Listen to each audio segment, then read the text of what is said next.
So this is InShot, another app you can use to do your voiceover and edit your video, and this one is absolutely free, unlike Madam CapCut that is and Pro for some features. Just that InShot has like limited features unlike CapCut, and auto captioning you're going to enjoy in CapCut. But when it comes to voiceover I highly recommend InShot, because InShot gives me a trick I'm going to teach you at the end of this video. Let's go, guys. Click on your InShot, and this is how InShot interface look like. Quite different from CapCut, right? I know.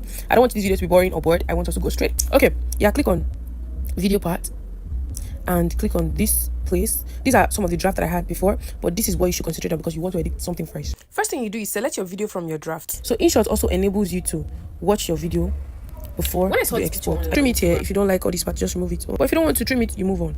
I've selected a file that I want to work with, right? Another thing I like to do before editing whatever video I want to edit is I remove this time because I feel forget. So you click on this and remove it, but you have to wait for 30 seconds ad.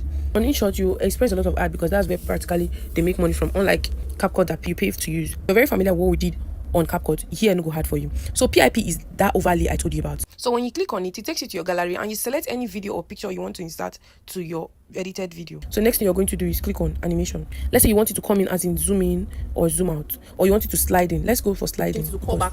We are not small. Are you seeing the way it came in? You've introduced an overlay, right? Let's say you want to transform a video. So I'll come to canvas. It's called canvas on InShot. You want your video to be a TikTok standard, Instagram standard, Facebook standard, YouTube standard, and all that shit.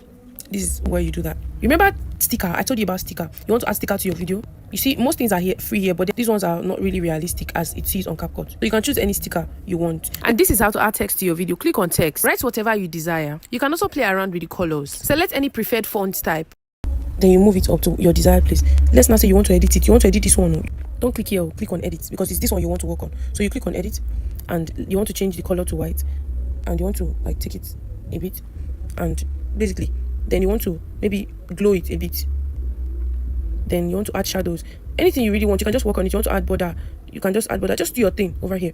That's basically how. Then you want to maybe opacity. You want it to be, you don't want it to be too, like I said, this opacity is very good for people that like watermarking their video. Let's say watermark means the Skyros. I want people to know that it is a Skyros video, which I'm certainly going to do in all this video tutorial I'm doing right now. You're going to see it in all my tutorial. Let me just do it on this one so that you know what I'm saying. Let me just write the Skyros now. I've just watermarked this. That's what opacity does to your video. And the next thing we're going to be talking about is filter. InShot filter to me has lesser quality to CapCut filter, but if you take your time to observe and learn, you would also understand how to use InShot filter. On InShot, extract and filter are the same thing. You end up at the same result if you use either of them. And then next you come to adjust. So you can now do whatever thing you want to do. Lighten it up a bit, to your own desired contrast. I want to increase the red color. I can work with either of these two apps. So the more you become familiar with these two apps, you realize that you can actually manage yourself from either CapCut or InShot. But basically, if you're a beginner, I would really advise InShot, to be honest. CapCut is good, but InShot is very easy to use to me. And if you do voiceover a lot, InShot is okay for you. CapCut is very, very popular. I think that this video is quite different from what it was before. That is how a pro behaves. So remember I said something about split. Let's say I want to cut out this place I'm holding my hand. So I'll just split it and then I'll cut it out. So I just cut out a particular place now. So that is how it is. Another way you can actually cut something out is you just split. Let's say I want to cut out this place. Then I will click here and I will click on split.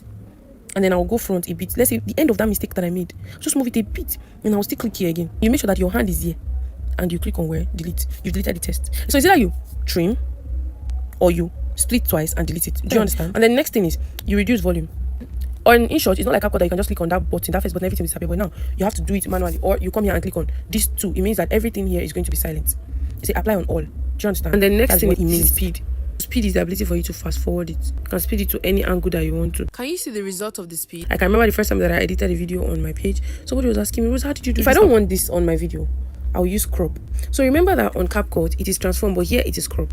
So you click here, and then what you do is you click on this, because this is our aspect ratio. This is what we want, but we don't want this thing here. So what do we do? Remember I told you, I said, if it's on this side, you hold here. If it's on this side, you hold here.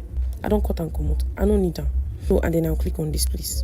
And I've removed that motherfucker out of that space because I don't need it in my video. Next feature is rotation. It enables you to rotate your video to any angle of your choice. Still on this interface, you're going to find features like duplicate, freeze, reverse, even remove background. And the same tutorial with how to use it on CapCut. With what you see now, maybe CapCut is easy to use. So when you're done editing whatever you want to edit, the next thing you're going to do is come here and click on it, save, and it will just export itself.